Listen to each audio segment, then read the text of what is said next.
이 시간 다 같이 일어나셔서 오늘 우리에게 주신 말씀을 같이 읽겠습니다. 우리에게 주신 말씀은 누가복음 23장 39절에서 43절까지 말씀입니다. 이 말씀 통해서 살아계신 하나님의 음성을 다 함께 들을 수 있기를 바랍니다.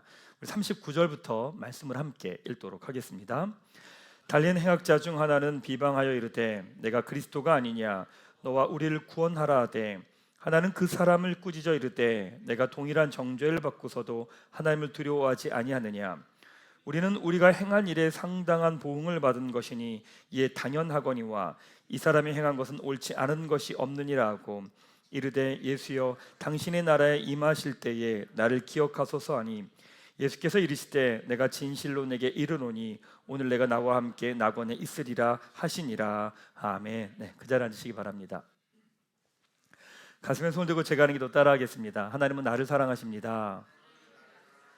나는 그 사랑 안에 있습니다. 나는 하나님의 형상입니다. 나는 하나님의 꿈입니다. 그렇게 살아갈 것입니다. 아멘. 감사합니다. 지난주 수요일부터 수요 성령 집회가 시작이 되었습니다. 성령 집회 오시는 분들에게 제가 부탁을 드렸습니다. 뭐냐면 성령 집회 오실 때는 마음을 정하고 오십시오. 뭐냐면 예배 때 와서 큰 소리로 기도하고 큰 소리로 찬양하겠다라고 마음을 정하고 오십시오라고 제가 부탁을 드렸습니다. 우리가 불편한 일이 있거나 화가 나서 소리를 지를 수는 있지만 또 이렇게 큰 소리를 낼 수 있을지 모르지만 기도하면서 큰 소리로 기도하는 건 되게 중요합니다. 이렇게 표현할 수 있습니다. 여러분이 고난과 어려움이 있을 때 큰 소리로 기도하는 사람은 고난과 어려움을 돌파해낼 힘이 있습니다. 좀 이상하게 들릴 수 있을지 모르지만 큰 소리로 기도한다는 것은 무엇이냐면 내 자신을 넘어갈 수 있다는 이야기거든요. 우리가 고난이라는 것은 무엇이냐면 우리의 생각에 갇혀버리는 거예요. 그러니까 그걸 넘어가지 못해요. 나의 생각에 무너져 버리는 거죠. 내 감정이 불안하면 거기 무너져 버리고 내 생각이 힘들면 무너져 버리는 거예요. 기도는 뭐냐면 그거를 돌파해내는 거거든요. 그래서 큰 소리를 내서 기도하는 것도 훈련이 필요합니다. 또 지난주 목요일 날은 복음 나는 스텝 2를 마친 분들과 함께 기도원에 다녀왔습니다. 근데 그 기도원이 큰 소리로 기도하는 것이 아니라 성경 말씀을 묵상하며 침묵으로 잠잠히 말씀을 상상하면서 기도하는 겁니다. 그러니까 소리 한마디도 내지 않아요. 그냥 그 말씀을 깊이 안으로 가지고 들어와서 그 말씀 가지고 말씀을 상상하며 예수님을 만나고 그분의 음성을 듣는 이런 기도가 있습니다. 그 기도 가운데서 하나님 말씀하시고 또는 우리 몸을 만지시기도 하고 이야기해 주시기도 합니다. 어찌 보면 너무나 상반된 다른 기도 훈련을 한 거죠. 어떤 게 더 나은 기도일까요? 둘 다 같은 기도입니다. 어떤 게 좋다 나쁘다라고 말하는 게 아니라 사실은 우리 모두가 배워야 될 기도이기도 합니다. 어떤 분은 이런 게 편한 분이 있어요. 큰 소리로 소리 지르면서 기도하는 게 편한 분들이 있어요. 그런 분들은 수요 성령 집회 오셔서 소리 내서 기도하시면 됩니다. 또 어떤 분들은 잠잠히 말씀을 묵상하면서 그 말씀 가지고 내면으로 깊이 들어가는 게 좋은 분들이 있습니다. 그렇게 하시면 됩니다. 중요한 건 뭐냐면 나에게 익숙한 것만 하시면 안 됩니다. 큰 소리로 내는 게 기도하는 게 편하면 그런 분들은 또 동일하게 침묵으로 기도하는 훈련을 하셔야 되고요. 또 침묵으로 기도하는 게 편하신 분들은 소리 내서 기도하는 훈련도 하셔야 됩니다. 그러면서 하나님을 알아가는 기쁨과 영적 지경이 넓어져 가게 되어 있습니다. 예수님 처음 믿을 때 기쁨이 있습니다. 감격이 있습니다. 근데 신앙이 성장해 가면서 조금씩 만나게 되는 게 뭐냐면 십자가입니다. 십자가예요. 근데 십자가 그러면 어떤 표현이 붙냐면 내려놓는다, 버린다, 죽는다, 이제 이런 표현이 이렇게 붙습니다. 자, 생각해 보십시오. 왜 내려놓는다, 죽는다, 버린다 이런 표현을 쓸까? 그 무슨 말이냐면요. 내가 그 어떤 것에 붙들려 있거나 내가 그 어떤 것을 붙잡고 있다는 이야기입니다. 그러니까 결국엔 그 말은 그 대상을 향한 하나님의 은혜 햇살을 내가 가로막고 있는 거예요. 어쩌면 또한 그 은혜 햇살을 내 스스로가 햇살을 가리고 있다는 의미이기도 합니다. 창세기 보면 하나님께서 아담과 하와에게 선악과를 먹지 말라고 하시잖아요. 아니 앞에다 두고 먹지 말라고 말하는 그런 이상한 신이 어디 있어요? 또 저만 이상한가요? 아니 앞에다 두고 먹지 말라고 그러는 게 말이 돼? 그게 말이 안 되는 거잖아요. 그럼 왜 먹지 말라고 하신 걸까? 이런 거죠. 아담과 하와의 욕심으로 하나님의 은혜 햇살을 막지 말라는 이야기입니다. 또 뒤에 보면 성경에 보면 그런 게 있죠. 아브라함에게 이삭을 바치라고 말해요. 아니 자기 자식을 바치라고 말하는 그런 이상한 신이 어디 있어요? 그럼 말이 안 되는 거죠. 그건 어떤 의미일까? 이삭을 향한 아브라함의 집착과 욕심이 하나님의 사랑을 막지 말라고 이야기하시는 거예요. 이스라엘 백성들이 전쟁하러 갈 때 남자들에게 다 할례를 명령하십니다. 아니, 전쟁을 해야 되는데 할례를 하라고 해서 전쟁을 못하게 하는 그런 말도 안 되는 신이 어디 있어요? 그 말은 무엇이냐면 전쟁을 향한 이스라엘의 두려움이 이스라엘을 향한 하나님의 은혜의 햇살을 가로막지 말라고 이야기하시는 거예요. 여러분 삶 가운데 이렇게 감정을 출렁이게 하는 게 있습니까? 어떤 대상만 보면 행복했다가 그 대상 때문에 힘들었다가 그것 때문에 좋았다 나빴다가 막 내가 이렇게 출렁이게 하는 것들이 있습니까? 그건 거기에 내가 매어 있다는 겁니다. 내가 그것을 붙들고 있다는 이야기입니다. 동시에 그 영역에 있어서 내가 하나님 역할을 하고 있다는 이야기인 거죠. 그건 동시에 하나님이 그것을 내려놓으라고 하는 사인이기도 합니다. 자녀 때문에 그렇습니까? 그럼 자녀를 내려놓으라고 하는 사인입니다. 자녀를 향한 은혜의 햇살을 막지 말라고 하는 이야기인 거죠. 관계 때문에 그렇습니까? 그럼 관계를 내려놓으란 이야기예요. 나와 다른 사람을 향한 은혜의 햇살을 내가 가로막고 있기 때문인 거거든요. 재정 때문에 그래요? 재정을 내려놓으란 이야기입니다. 내가 붙들고 있는 돈이 하나님이 주시는 은혜의 햇살을 가로막고 있다는 거거든요. 사랑하는 여러분, 십자가를 향한 하나님의 초대는 축복입니다. 축복입니다. 내가 붙들고 종되어 있고 거기에 매어 있던 우리의 삶을 자유케 하시려고 하는 하나님의 은혜의 초대인 거죠. 이제는 우리는 내 힘으로 사는 사람들이 아니라 예수님을 믿음으로 성령님을 의지하며 살아가는 삶이에요. 저희 교회 가족들이 시간이 가면 갈수록 성령님을 의지하며 살아가는 삶, 예수님을 믿으며 살아가는 삶의 감격과 기쁨을 우리 교회 가족들이 계속 누리게 되기를 주님의 이름으로 축원합니다. 자, 오늘 십자가에 대한 5번째 말씀입니다. 은혜 받을 자격이라고 하는 제목 가지고 말씀 같이 나누겠습니다. 오늘 본문 보면 예수님께서 십자가에 못 박히실 때 2명의 강도, 행악자 이렇게 표현하는데 같이 십자가에 못 박혀 죽게 됩니다. 예수님 시대의 십자가형은 로마 제국에서 노예나 해적 아니면 국가 반란 세력들에게 하는 형벌이었습니다. 사형 제도였던 거죠. 근데 그것이 그냥 죽이는 게 아니라 옷을 벗기거든요. 그러니까 신체를 노출시키면서 수치스러운 죽음인 거고요. 그냥 죽이지 않아요. 탈수하거나 쇼크사로 죽이는 거죠. 그러니까 뭐냐면 그냥 말려 죽이는 거예요. 그냥 칼로 찔러 죽이면 그냥 끝나는 건데 여기다가 못을 받고 난 다음에 천천히 죽어가게 만드는 가장 흉악한 고통스러운 죽음이라고 말합니다. 예수님이 십자가에서 신성 모독으로 십자가에 못 박히셨습니다. 그럼 그 옆에 있던 아마 사람들도 아마 극악무도한 죄를 졌거나 아마 로마의 반란 세력이지 않을까 싶습니다. 근데 함께 십자가에 못 박혔던 사람이 예수님에게 뭐라고 말하냐면 이렇게 말해요. 39절 말씀 같이 한번 읽겠습니다. 시작. 달리는 행악자 중 하나는 비방하여 이르되 내가 그리스도가 아니냐 너와 우리를 구원하라 하되 십자가에 못 박혀서 그렇게 말하는 거예요. 예수님 보고 나 좀 살려봐. 너 그리스도라며. 나하고 우리 좀 다 같이 살려봐 라고 예수님을 조롱을 합니다. 그 옆에 있던 다른 같이 못 박히던 사람이 그 사람에게 이렇게 말해요. 40절 말씀 같이 읽겠습니다. 시작. 하나는 그 사람을 꾸짖어 이르되 내가 동일한 정죄를 받고서도 하나님을 두려워하지 아니하느냐. 예수님을 조롱하는 사람을 향해 꾸짖고요. 이렇게 말합니다. 넌 십자가 처형을 당하면서 누굴 정죄해? 라고 이야기를 해요. 그러면서 놀라운 이야기를 한마디를 합니다. 41절 말씀 같이 한번 읽겠습니다. 시작. 우리는 우리가 행한 일에 상당한 보응을 받는 것이니 이에 당연한 거니와 이 사람이 행한 것은 옳지 않은 것이 없느니라 하고. 놀라운 이야기입니다. 이건 왜냐하면 이 사람은 자기의 죄를 아는 거예요. 내가 죽는 건 내가 죽을 죄를 졌기 때문에 죽는 거야. 근데 예수님이라는 저분은 그분이 행한 것 중에 옳지 않은 게 하나도 없어 라고 하는 이야기를 합니다. 요즘에 이제 프리스텝 강의를 계속해요. 약간 어떤 느낌이냐면 교회를 2번째 개척한다는 느낌이 들어요. 왜냐하면 처음 개척할 때 복음 나눔 막 하나씩 다 했던 게 있는데 시간이 지나다 보니까 저희 교회 가족들도 되게 많이 이제 잊혀진 거죠. 근데 저희 교회 새로 오신 분들에게 프리스텝을 하나하나 지금 다시 강의를 하고 있어요. 강의하면서 제일 강조하고 있는 게 뭐냐면 내가 죄인이라고 하는 고백에 대한 설명입니다. 기독교 신앙에서 내가 죄인이라고 하는 이 고백은 너무나 중요한 고백입니다. 죄는 하나님과의 관계에서 나오는 언어예요. 그러니까 여러분들이 죄 딱 그렇게 얘기할 때 뭐 내가 사람을 죽이기로 했어, 내가 거짓말, 내가 뭐 누굴 때리기로 했어 이렇게 생각해요. 아니요, 죄는 행동 언어가 아니에요. 관계 언어예요. 죄는 하나님과의 관계에서 나오는 개념이 죄라는 개념인 거죠. 그러니까 예배 드릴 때 여러분, 죄에 대한 이야기가 나오면 여러분들은 내가 무슨 나쁜 행동을 했나, 거짓말을 했나에 대한 초점이 아니라 하나님과 나와의 관계에 초점을 맞추셔야 돼요. 그게 바로 죄라는 이야기입니다.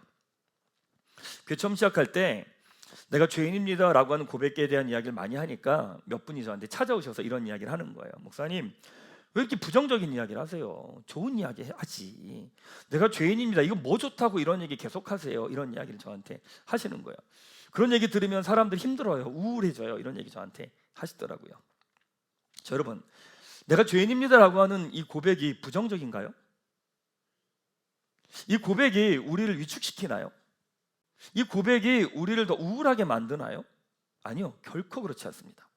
왜냐하면 내가 죄인이라고 하는 이 고백은 죄에서 나온 사람만이 하는 고백이기 때문에 그렇습니다. 죄 안에 있는 사람은 내가 죄인이라는 걸 모릅니다. 그 말은 무슨 말이냐면 내가 죄인이라고 하는 고백을 하면 할수록 내 영혼이 살아난다는 이야기입니다. 왜? 하나님 자리가 아니라 내 자리에서 하나님을 누리게 되기 때문에 그런 거죠. 그러니까 끊임없이 내가 죄인입니다 라고 하는 이 고백을 하면 할수록요, 우리 영혼이 살아나요.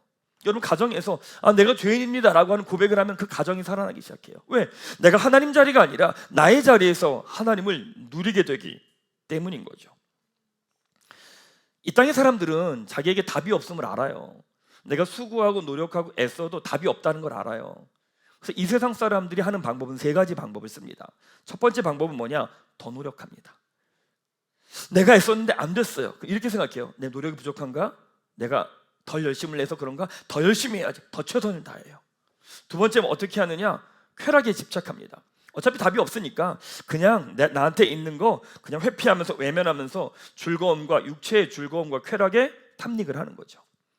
세 번째, 허무에 빠집니다. 어차피 안 되는 거 뭐 다 인생이 그런 거지, 아니 몰라. 그리고 무력감에 빠져버려요. 여러분 어떠세요? 여러분의 가정과 직장과 여러분의 삶에서 여러분에게 나타나는 모습은 어떤 거예요?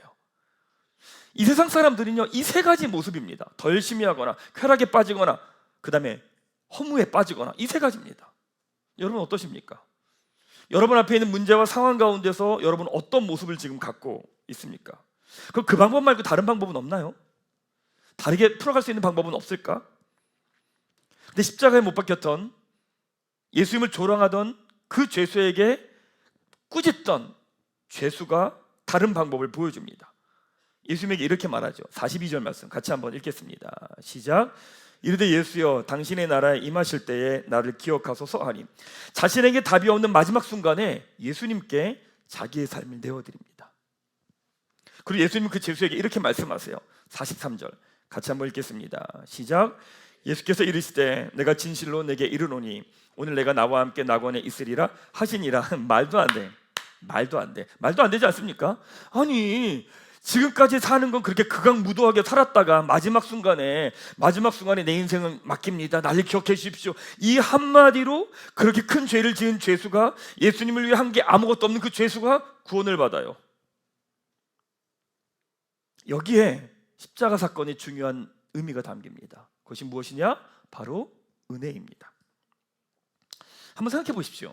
예수님을 위해서 아무것도 하지 않았어요. 심각한 죄를 짓고 난 다음에 십자가에 못 박혀 죽는 사람이 예수님 나를 기억해 주십시오, 이 한마디 말했다고 구원을 받아요. 여러분 너무하지 않나요? 또 저만 너무하지 않는, 말이 안 되지. 이거는 여러분도 마찬가지 아닙니까? 아니, 우리는 그렇다고 죽어라, 열심히 하나님의 사랑받겠다고 그렇게 애쓰면서 수고하면서 노력하면서 살잖아요. 사실 교회 나오고 싶지 않은데 벌 받을까 봐 하나님 사랑 받아야 되니까 눈치 보면서 교회 나온 거잖아요. 어쨌든 간에 뭐 이런 상황으로 교회 나왔단 말이야. 난 그렇게 애를 쓰는데, 야, 지금까지 지멋대로 살다가 마지막 순간에 주님 나를 기억해 주십시오, 그 한마디에 갑자기 천국행 티켓을 따서 가는 거야. 야, 이거 억울하지 않습니까? 너무 억울한 거죠. 사실 그래서 여러분도 그런 생각 안 하나요? 이게 뭐 괜찮아요, 늘 저만 나쁜 거니까. 기독교 2000년 역사 동안 이 얘기는 늘 있었어요. 그러니까 사람들이 그런 거예요. 그래? 오케이. 그러면 오케이. 막 살다가 내 마음대로 살다가 마지막 순간에 예수님 믿고 천국 가자, 이 얘기를요 여러분만 한 게 아니에요. 기독교 2000년 역사 동안 수많은 사람들이 했어요. 근데 마지막 순간에 그러다가 그냥 갔지요. 그냥 갔죠. 다 계산하는데 계산이 안 맞잖아요. 사람들 생각이 안 되는 거죠. 그래서 이 시대 많은 사람들은 종교가 사람들의 필요에 의해서 만들어졌다고 생각을 하는 거예요. 그래서 예를 들면 그 대표적인 사람이 누구냐? 프로이드고 니체입니다. 그리고 지금은 리처드 도키슨입니다. 그가 쓴 만들어진 신이라는 책에 보면 이런 이야기를 해요. 신에 대한 믿음은 인간의 심리적 성향과 사회 구조의 부산물이다라고 이야기를 합니다. 그러니까 신은 이기적이고 자기중심적인 인간이 만들어낸 대상이 신이다라고 이야기를 합니다. 근데 어찌 보면 그 말이 일리가 있어 보이기도 해요. 왜냐하면 우리가 어려움이 있거나 고난이 있으면 이 문제를 해결해 줄 어떤 대상을 찾잖아요.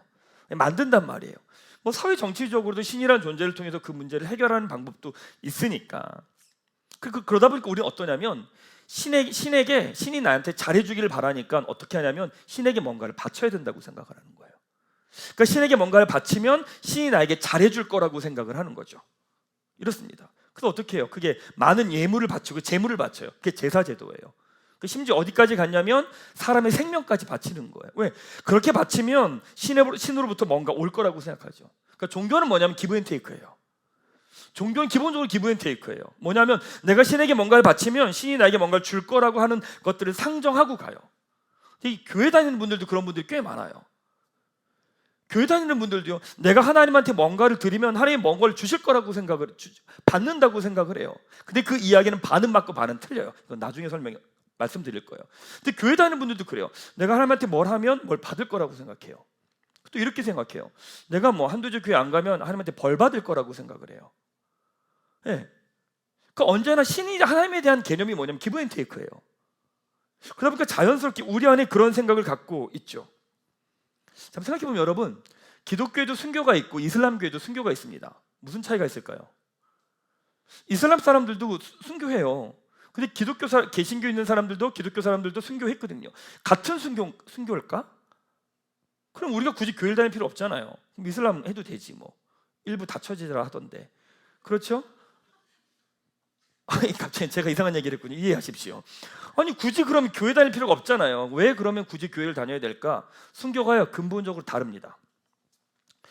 이슬람의 경전인 코란에 보면 이런 이야기가 있어요. 그로 하여금 알라의 길에서 성정케 하며 내세를 위하여 현세의 생명을 바치도록 하라. 알라의 길에서 그러니까 거룩한 전쟁을 하는 자에게는 살해를 당하건 승리를 거두건 알라는 그에게 크나큰 보상을 주리라. 알라의 길에서 순교하는 자가 죽었다고 생각지 말라. 그들은 알라의 양식을 먹으며 알라의 곁에서 살아있노라. 이슬람교에서 순교는 무엇이냐면 구원을 받기 위한 거예요. 그러니까 지금 뭐 이슬람하고 전쟁이 있는 경우에 거기서 사람들이 순교를 하잖아요. 그럼 이슬람의 이 교리에서는 그 사람은 구원을 받는 거예요. 그러니까 왜 그렇게 자살 폭탄 테러가 많으냐? 구원받기 위함이라는 거죠.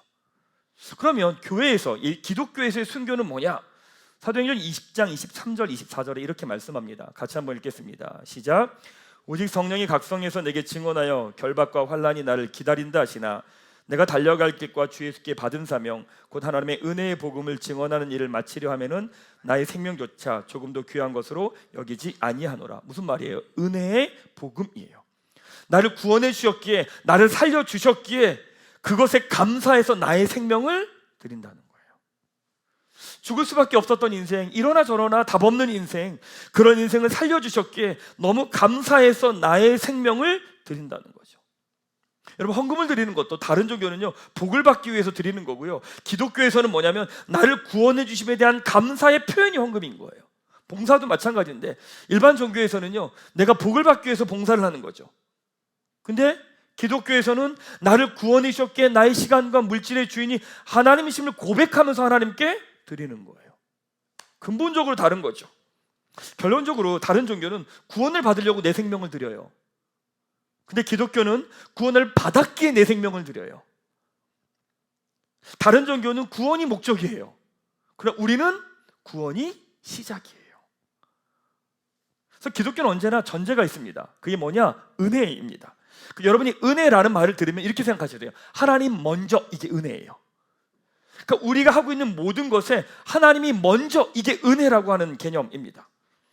예수님의 십자가 사건에 대해서 사도 바울이 이렇게 말하죠. 로마서 5장 8절 말씀 같이 한번 읽겠습니다. 시작.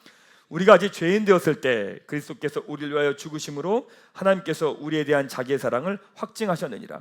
예수님의 십자가가 언제 일어났냐면 우리가 죄인이었을 때. 이 말은 무슨 말이냐면 우리가 하나님에 대한 감각이 없을 때, 난 하나님 모르고 내 마음대로 살아갈 때, 내가 하나님을 거부하고 거절하고 부인하고 외면하며 살아갈 때, 하나님에 대한 생각이 아무것도 없을 때, 그때 우리를 위하여 죽으셨대요. 그래서 예수님의 십자가를 뭐라고 말하면 사랑이라고 말하는 거예요. 만약에 여러분 우리가 조금이라도 자격이 있거나 조건이 있었으면 그건 사랑이 아니었을 거예요. 우리가 하나님에 대해서 인식하지도 못할 때, 내가 하나님에서 모를 때, 내 마음대로 살아갈 때, 그때 우리를 위하여 죽으셨대요. 그게 사랑이죠. 조금이라도 이유가 있었으면 사랑이 아니었을 겁니다. 계산이었고 조건이었겠죠. 많은 사람들은 내 수고와 노력과 열심으로 삽니다. 성공하려고, 잘 살려고, 그 다음에 수고하고 노력하며 살죠. 예수님을 믿는 사람들은 하나님이 나를 위해 하신 일에 대한 응답으로 살아가요. 잘 정리하셔야 돼요. 똑같은 삶인데 다른 삶이에요. 어떤 사람들은 교회 가족들을 보면 이래요. 저도 이제 목회를 하면서 많은 분들 보니까 어떤 분은요, 신앙생활을 하는데 참 재미없게 신앙생활해요. 별로 행복하지 않아요. 즐겁지도 않아요. 왜 그런 줄 아세요? 자기 열심으로 하기 때문에 그래요. 교회 가야지, 내 열심과 노력으로 하기 때문에 그래요. 그러니까 내 열심과 노력은요, 억지로 하는 거예요, 사실은. 근데 그건 언제나 끝이 있어요. 그리고 보면 교회에서도 열심히 있는 사람은 언제나 다른 사람 보고 뭐라고 해요. 왜? 이거죠. 야, 나도 억지로 하잖아. 근데 넌 왜 안 해? 이 얘기거든. 나도 하기 싫은데 하잖아. 근데 넌 왜 안 해? 이런 마음이 있어요. 근데 어떤 분은 교회 생활할 때 되게 즐거워요. 행복해요. 또 왜 그런가 보면 이런 거죠. 딱 이렇게 말씀하세요. 하나님이 저 구원하셨잖아요. 저 살려주셨잖아요. 쓰레기 같은 내 인생인데 그거 살려주셔서 여기에서 하나님 부르게 하시잖아요. 이것만으로 뭐가 더 감사해요? 그래서 살아가요. 여러분, 이게 제가 수요 기도회 때도 그런 말씀 드렸어요. 기도합시다 라고 말할 때 내 힘으로 기도하는 사람은 오래 못해요. 기도합시다 그러면 내가 내 힘으로 기도하는 1, 2분 하나? 근데 기도는 전제가 깔려요. 뭐냐면 성령님께서 이미 여러분 안에서 일하고 계신다라고 하는. 보통 그러면 고개를 끄덕이는 게 아니라 아멘이라고 해요. 다시, 여러분 안에 성령님이 일하고 계십니다. 예, 이 고백을 하면서 그 믿음으로 기도하는 사람은요, 기도가 막 살아 움직이기 시작을 해요. 기도가 재미있어요. 그러니까 내 힘으로 하는 건 재미없어요. 오래 안 가요. 근데 기도할 때도 내 안에 성령님이 일하고 계시고 그 성령님이 일하심 따라 내가 기도하면 기도 같이 따라가요. 그럼 기도가 되게 재밌어요. 기도가 지경이 막 넓어져요. 힘이 안 들어요. 근데 내 힘으로 어거저 깨물로 하니까 기도하는 것도 지치죠. 자, 은혜, 하나님이 먼저 하신 것이 우리 삶에 어떤 영향을 미치느냐 이래요. 여러분이 꿈꾸는 게 온 거예요. 그 여러분의 선택이에요? 아니에요. 하나님이 여러분을 여기까지 이끄신 거예요. 그러니까 열심히 하는 거죠. 내 선택이었으면 하다 말면 돼요. 기분 나쁘면 안 하면 끝나는 거지. 근데 하나님이 인도하셨기 때문에, 하나님이 이끄셨다는 믿음 때문에 열심을 내는 거예요. 여러분의 가정, 직장, 여러분의 선택이에요? 아니에요. 하나님이 여러분을 그 자리까지 이끄신 거예요. 인도하신 거예요. 그러니까 거기에 최선을 다하는 거지. 그러니까 다른 거예요. 우리에게 주어진 삶에서 믿는 사람들의 삶이 다른 이유는 시작이 뭐냐? 언제나 하나님께 있는 거예요. 하나님이 행하셨기 때문에 거기에 대한 응답인 거죠. 여러분이 서 있는 그 자리 여러분의 결정 선택 아니에요. 하나님이 가장 선한 길을 거기에 인도하신 거, 이끄신 거예요. 그렇기 때문에 우리가 믿음에 응답을 하는 거죠. 그러면 은혜를 받을 자격 없는 나를 구원해 주신 십자가 사건, 은혜의 사건, 그걸 누리는 통로가 뭐냐? 그게 바로 믿음이에요. 돌아보면 믿음은 생각해서 생기지 않아요. 믿음은 여러분, 내가 믿습니다 그래 생기지 않아요. 믿음은 어떻게 생겨요? 여러분, 제가요, 하나님에 대한 믿음이 있어요. 그러니까 목사니까 있어야겠죠. 제가 하나님에 대한 믿음이 있어요. 이 믿음은 누가 잘해서 생긴 거예요? 자, 다시, 제가 믿음이 없다는 거예요 지금? 자, 저기 믿음이 있어요. 그럼 이 믿음 누가 잘해서 생긴 거예요? 둘 다? 1부 때 그렇게 얘기하더라고요. 내가 이렇게 얘기하시더라고요. 내가 잘해서 믿음이 생겼대요. 여러분, 내가 잘하면 믿음이 안 생겨요. 무슨 말이냐면 홍준 전사님이 있는데, 전사님 이렇게 있잖아요. 있는데 제가 전사님에 대한 믿음이 저한테 있어요. 근데 내가 잘해서 전사님에 대한 믿음이 생기나요? 안 생겨요. 내가 잘하면 원망이 생겨요. 선생님한테 원망이 있다는 건 아니에요. 대상을 잘못 선택해서 것 같아요. 내가 잘하면 상대방은 내가 원하는 만큼 주지 않거든요. 그러니까 내가 잘하면 원망과 서운함이 생겨요. 믿음은요, 상대가 잘해야 생겨요. 그러니까 저한테 믿음이 있어요. 그 믿음은 누가 잘해서 생긴 거냐면 하나님이 나에게 잘하셨기 때문에 저에게 생긴 거예요. 그 돌아보면 좀 그래요. 나한테 어떻게 믿음이 생겼지? 이런 생각 종종 할 때가 있어요. 물론 하나님이 되게 놀라운 일들을 행하셨기 때문에 믿음이 있는 것도 있는데, 돌아보면 나의 어릴 때부터 어떻게 나한테 이 믿음이 생겼지? 그러니까 제가 인식하지 못할 때부터 하나님께서 나에게 잘해주신 게 있었던 거예요. 그러니까 그것이 쌓이면서 제 안에 어떤 게 있냐면 하나님에 대한 믿음이 요만큼 있는 거죠. 아주 요만큼 있는 거예요. 여러분들은 아닐 거라고 생각해요. 요만큼 있는 거예요. 지금 여러분 안에 있는 털끝만한 믿음, 손톱만큼만 믿음, 이 믿음 갖고 우리 어떻게 하면 될까요? 어떻게 하는 거냐? C.S. 루이스가 순전한 기독교에서 이렇게 말을 합니다. 가장하라, 이렇게 얘기해요. 무슨 말이냐면 사실인 것처럼 해라 라고 하는 이야기를 해요. 순전한 기독교에서 이런 이야기를 합니다. 두 가지 종류의 가장이 있습니다. 하나는 나쁜 것으로 진짜를 밀어내는 가장인데 실제로는 돕지 않으면서 돕는 척하는 것입니다. 다른 하나는 좋은 가장인데 진짜로 나아가는 가장입니다. 친밀함을 보여야 할 사람한테 친밀감이 생기지 않을 때 마치 자기가 실제보다 더 친절한 사람인 양 친밀한 태도와 행동을 보이는 것입니다. 그 마지막에 이런 이야기를 합니다. 이렇게 하는 순간 하나님의 아들 그리스도가 실제로 여러분 옆에서 가장을 현실로 바꾸기 시작하십니다. 무슨 말이냐면 하나님이 하신 일을 믿고 행동으로 옮겨보라는 거예요. 이걸 내어드림이라고 이야기합니다. 믿음은 내어드림을 통해 성장해요. 자녀에 대한 염려가 있어요? 그럼 그 염려를 하나님께 맡기세요. 그리고 하나님이 자녀를 돌보심을 믿고 여러분 일 하시면 돼요. 그냥